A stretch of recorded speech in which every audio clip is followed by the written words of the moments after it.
So I'll go ahead and share my screen. Okay.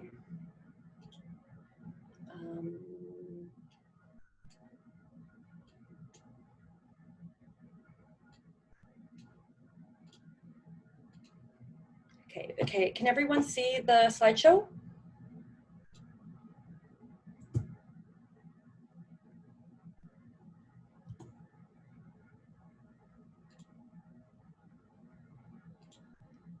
Can everyone see the slideshow? Is that working? Yes, we can see it. Okay, thank you. Thank you. Okay. So my presentation is titled Insta Poetry, Digital Celebrity, and the Aestheticized Self. Sorry.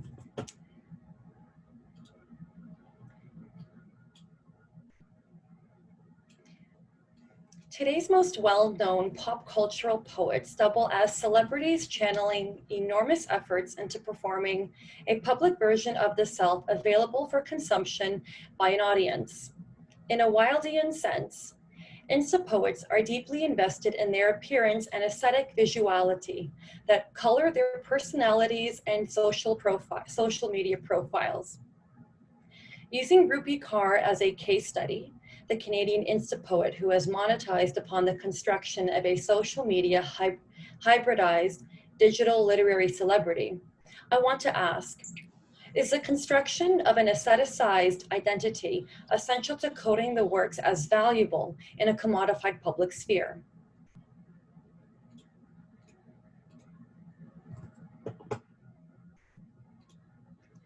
I would like to start by citing one of the most widely read peer-reviewed critiques of Insta poetry.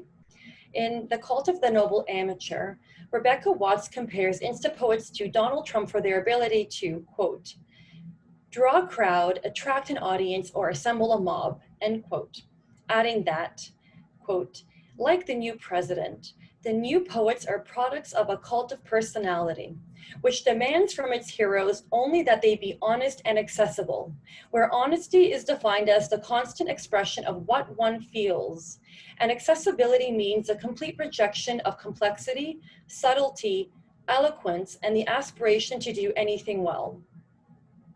While the comparison to Donald Trump is perhaps excessive, I do think Watts is right that today's social media-made poets are eager for public recognition and indeed more invested in producing a version of the self that is based on putting private feelings on public display and relating to others through sharing and relating emotions. However, Watts' critique is very traditional in the literary sense. But as Instagram is a space of visual culture, the methodological frameworks we use to research into this new genre requires at least some consideration of the fact that these poems are designed to be looked at, as well as sold, if we keep in mind that Instagram is also a space of commerce.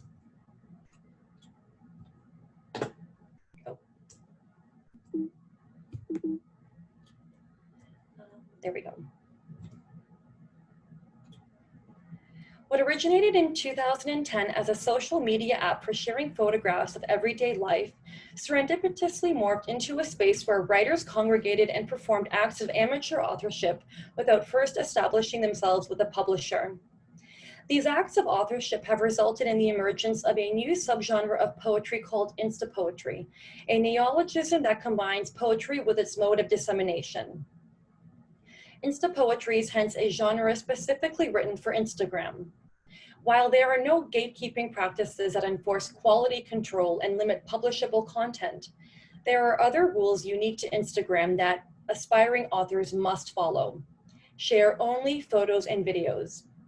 There is no option to share text alone as there is on other platforms such as Twitter or Facebook, making the genre a poetry of constraint.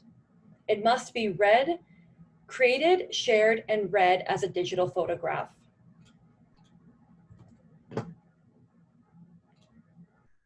As a visual genre, textual and literary considerations are governed by aesthetic principles. Material conditions fundamentally require that Insta poems fit within standard photographic dimensions, such as 4 by 4 centimeters, among other aspect ratios. Such size restrictions necessitate that length be compromised for the poem to fit on the platform's interface. As Instagram is a space of visual culture, aesthetic innovations such as hand-drawn illustrations, calligraphy, and color schemes are prioritized over literary innovations such as length, technique, or meter to suit the visual nature of the platform. Furthermore, Insta poets have milliseconds to pique their readers' curiosity. Insta poems compete with other images and feeds that feature influencers' gourmet meals, photo shoots, fashion outfits, selfies, memes, and exotic travels. Insta poems are therefore intentionally unambiguous to evoke an immediate emotional response and place incredible emphasis on the beauty or appearance of the poem as a digital photograph for visual consumption.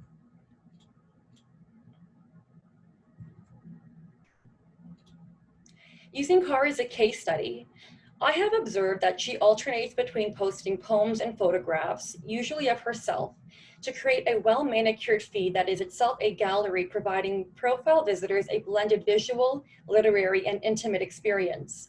A meta-visuality that exemplifies the increased sense of importance that images take up in an author's self-presentation, personal branding, and marketing. Cara's feed is particularly ripe for analysis because she is the most influential Insta poet both on and off Instagram, with 4 million followers and over 5 million copies sold of her debut collection alone, Milk and Honey, which was translated into 39 languages. Cara carefully curates each post to ensure her social media profile exhibits principles of beauty. Harmony, balance, proportion, variety, emphasis, color, and other concerns carry equal importance to literary principles, in some cases perhaps more. As Cara exemplifies in her own social media presence, there is an enhanced preoccupation with sharing photographs of herself, glimpses into her writing processes, stills from her oral readings, modeling, portraits, and images of the writing process behind the scenes. Back to Watts's critique then. While I agree that this new generation of poets are also personalities, I would argue these personalities are not just about being open and accessible in the literary content. The honesty and accessibility eclipse the content of the poems, offering devotees a glimpse into the poet's life, one that is aesthetically charged and beautiful nonetheless. To Watts's assertion that Insta poets display a lack of aspiration to, quote, do anything well, end quote, I disagree. I see a clear aspiration, at least on Cara's part, to perform the self exceptionally well, and this is their currency. As public figures or famous personalities, Insta poets craft each aspect of their online personas with as much determination and technical precision as bloggers. Indeed, Cara's self-presentation is as significant to the presentation of her work, perhaps more so, as her star continues to rise through her aesthetically oriented feed that attracts millions of followers.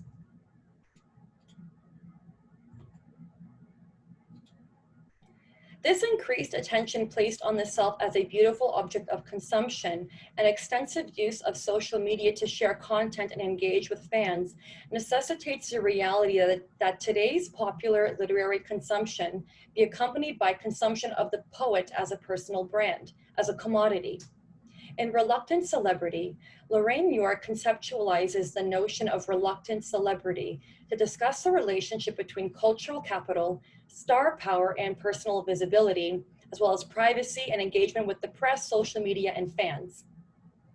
Celebrity reluctance is a neoliberal affect where a celebrity, where a celebrity displays reluctance to be a celebrity yet performs their celebrity nevertheless.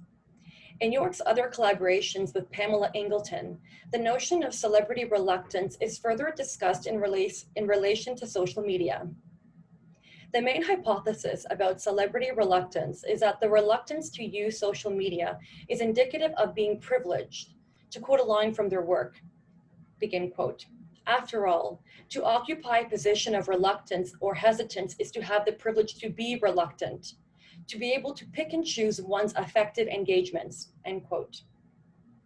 Mobilizing this concept of reluctant celebrity then, we might see a relationship between eager celebrity and the space of Instagram, given that the presentation of the self requires constant attention and effective labor.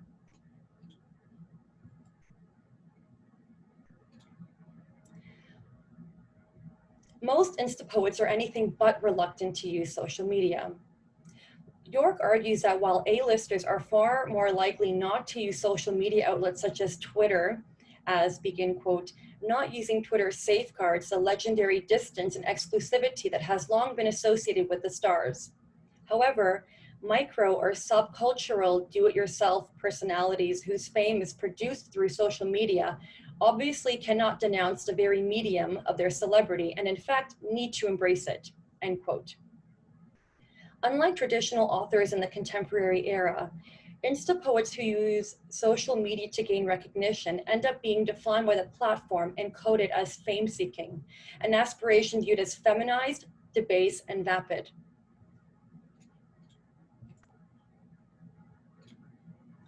As a researcher, one of my goals is to address the relationship between designing the public self or celebrity and its effects on the production and consumption of social media literary works. In an age of globalization and late capitalism, where routes to publishing with reputable agencies are increasingly rarefied, how is celebrity inextricably tied to cultural, social, and economic capital? In my preliminary observations, I see there is an overrepresentation of writers minoritized on the basis of gender and race disseminating their work on social media, in the Anglophone context at least. Rupi Kaur is an example of a public figure who has relied on social media profusely to construct her public persona, amass fans, and share her work. Social media indeed made the poet. As the idea of reluctant opposed to eager celebrity might suggest, investing heavily in promoting oneself on social media appears to be more prominent among marginalized authors seeking an audience for their work. And here are a few reflections that I have been impelled to think about through my research thus far.